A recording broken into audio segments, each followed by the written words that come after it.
Hello guys, welcome back again. Today's topic is bond length. So today we will discuss about bond length. So let's get started. What is bond length? Bond length क्या होती है? तो दो atom जो एक दूसरे के साथ बॉन्डेड है, दो बॉन्डेड एटम के बीच का जो डिस्टेंस होता है, उनके जो न्यूक्लियस के बीच का जो डिस्टेंस होता है उसको कहते हैं बॉन्ड लेंथ. बॉन्ड लेंथ क्या होती है? दो बॉन्डेड एटम के न्यूक्लियाई के बीच के डिस्टेंस को बॉन्ड लेंथ कहते हैं. आइए इसको डेफिनेशन के थ्रू देखते हैं. The distance between the two bonded atom nuclei is known as bond length. जैसा कि मैंने अभी बताया कि दो बॉन्डेड एटम के न्यूक्लियाई के बीच के डिस्टेंस को बॉन्ड लेंथ कहते हैं.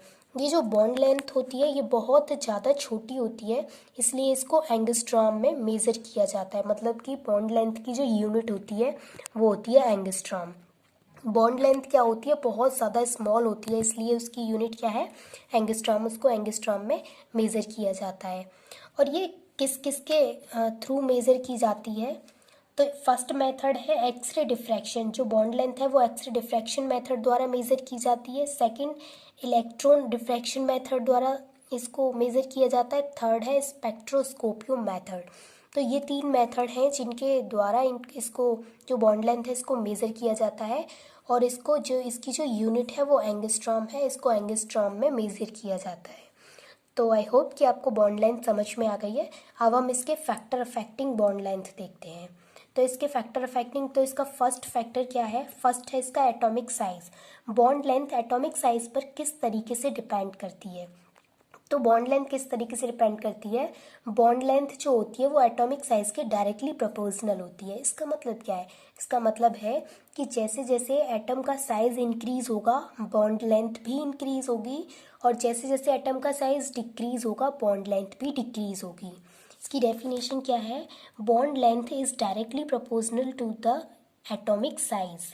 जो बॉन्ड लेंथ है वो डायरेक्टली प्रोपोर्शनल है किसके? एटॉमिक साइज के.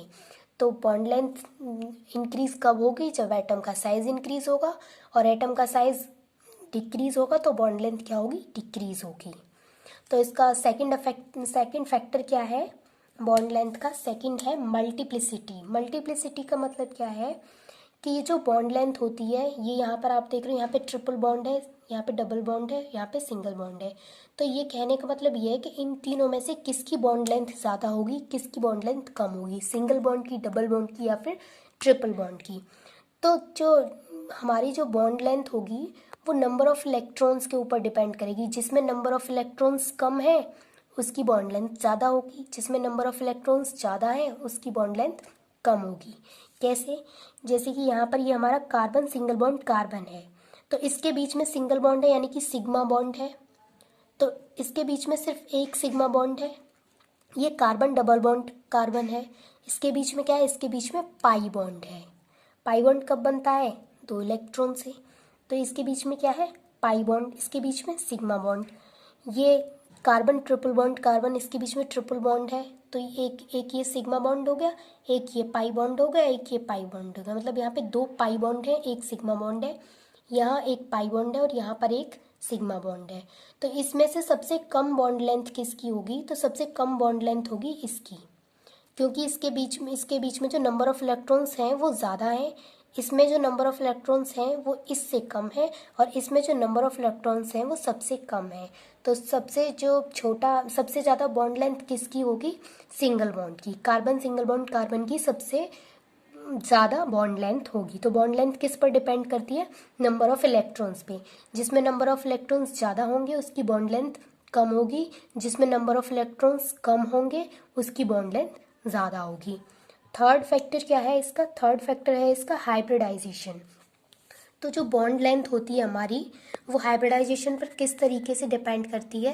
पहले तो हम हाइब्रिडाइजेशन क्या होता है ये पढ़ चुके हैं प्रीवियस वीडियोस में. अगर आपने वो वीडियो नहीं देखी है तो आप उसको देख लेना, आपको अच्छे से क्लियर हो जाएगा कि हाइब्रिडाइजेशन क्या होता है.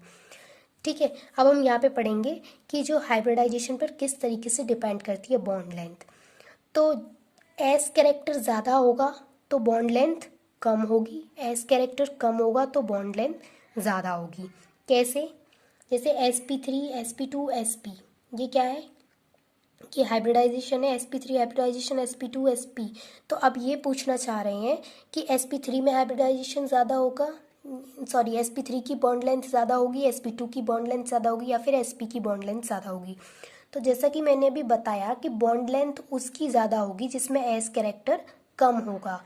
अगर जिस s कैरेक्टर ज़्यादा है तो बॉन्ड लेंथ कम होगी। तो जो बॉन्ड लेंथ होती है वो s कैरेक्टर के इन्वर्सली प्रोपोर्शनल होती है।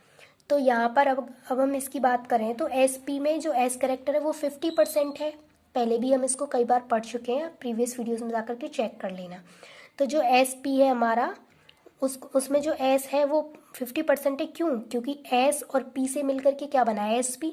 तो उसमें जो, अगर समझ लो कि ये है और इसमें हाफ पार्ट s का है, हाफ पार्ट p का है, तो s का कैरेक्टर कितना हुआ इसमें 50%।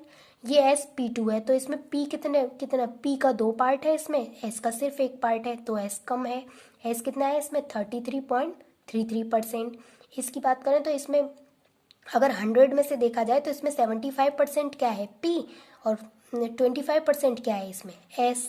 तो यहाँ पर s सबसे कम है, तो सबसे ज़्यादा बॉन्ड लेंथ किसकी होगी? sp3 की। उससे कम बॉन्ड लेंथ होगी sp2 की। उससे कम बॉन्ड लेंथ होगी sp की। तो आई होप कि आपको बॉन्ड लेंथ अच्छे से क्लियर हो गया होगा और उसके फैक्टर अफेक्टिंग भी क्लियर हो गए होंगे। और बॉन्ड लेंथ को किस में मेज़र करते हैं?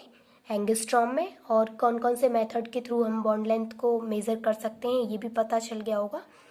और एटॉमिक साइज पर किस तरीके से डिपेंड करती है, मल्टीप्लिसिटी पर किस तरीके से डिपेंड करती है, और हाइब्रिडाइजेशन पर किस तरीके से डिपेंड करती है। And thanks for watching this video.